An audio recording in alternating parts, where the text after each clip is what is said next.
I went to the movies last night and watched Snow White and the Huntsman.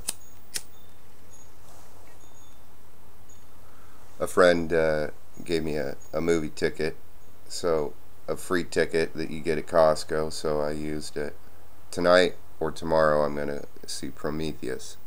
I've really been looking forward to that. The prequel to the Aliens movies. And I was reading Dorothy Sayers' notes on Dante's Purgatorio,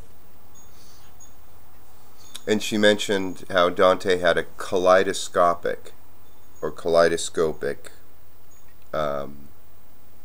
vision and memory. In this particular instance, she was saying that he might have made a mistake in his remembrances of historical facts.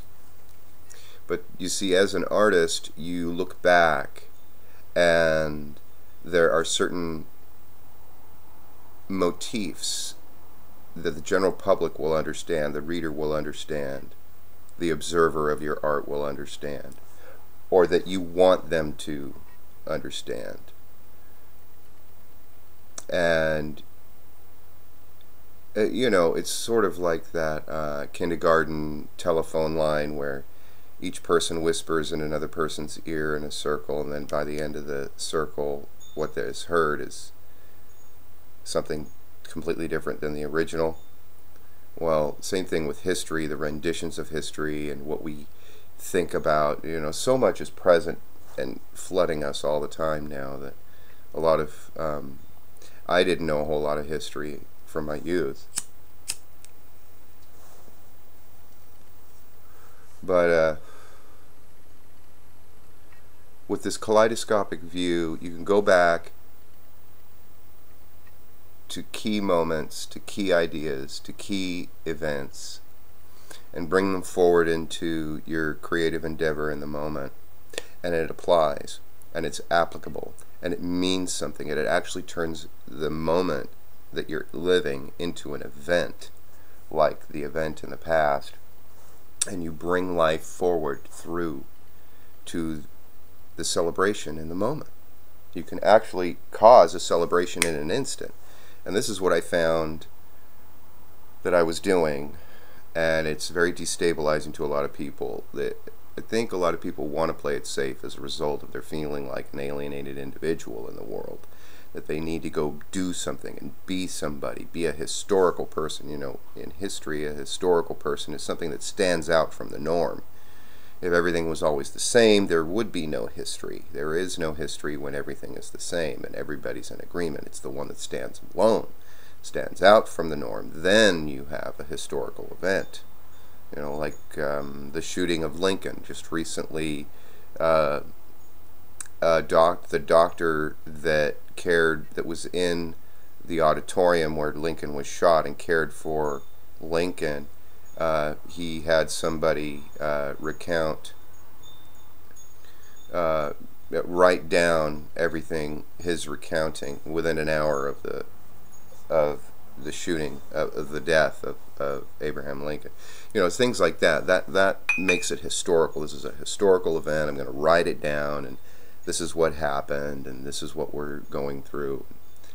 You know, and it makes it that much more unique and individual, stands out.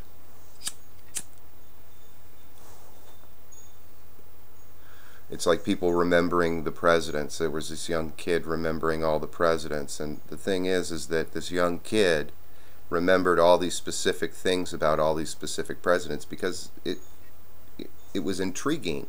You know, obviously it interested the kid. You know, he can remember this president did that, and did the other, and did the other, was born here, and this, that, you know. And he even said he might want to be president someday. You know, interviewed on Jay Leno last week or something.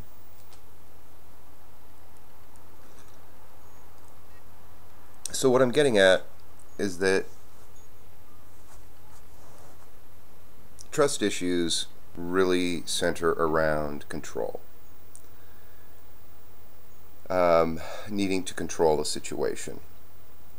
And the needing to control a situation can be based on our experience or based on what other people have told us has happened. We've either earned it or inherited our experience. And when we're young, most of our experience is inherited. You know, this is what my parents told me. This is what this person told me. This is what that person told me. And actually, it makes it quite a bit easier when you're working with another person's psyche and you're relating to them and you recognize within there that there's a blockage, limitation, and usually for good reason. Completely liberating the mind from all concerns is not necessarily a healthy thing.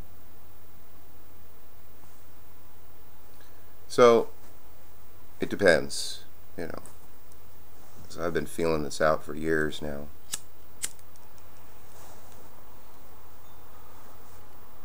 And my daughters, God bless them, I want good things for them. I want the best for them, not for me. However, there are some concerns I have, mainly dependency.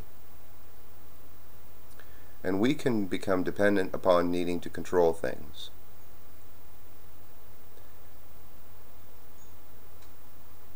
I guess what I'm getting at is that I understand at a depth level issues that are not my children's issues. However, they were born of them. And being born in a certain country, for instance, causes us to live out those countries' issues unless we liberate ourselves from them. And we can't really liberate ourselves from them unless we know what they are.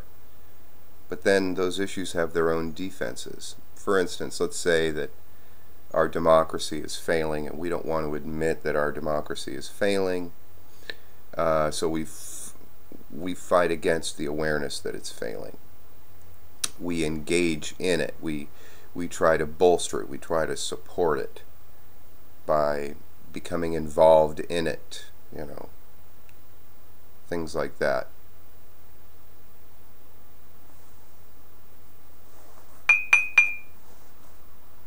I do my best work when people know it's not being done.